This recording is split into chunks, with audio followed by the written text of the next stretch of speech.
If you are wondering if we have dual app feature available on Google Pixel 10 Pro XL, then the answer is no, not really. There is no dedicated option or feature that allows you to clone an app. However, what you can do is you can use the private space to duplicate an app.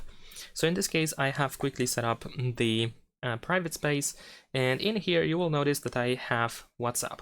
So I have WhatsApp outside of the private space and I have WhatsApp inside the private space. The private space is a separate space. We have separate data, separate accounts.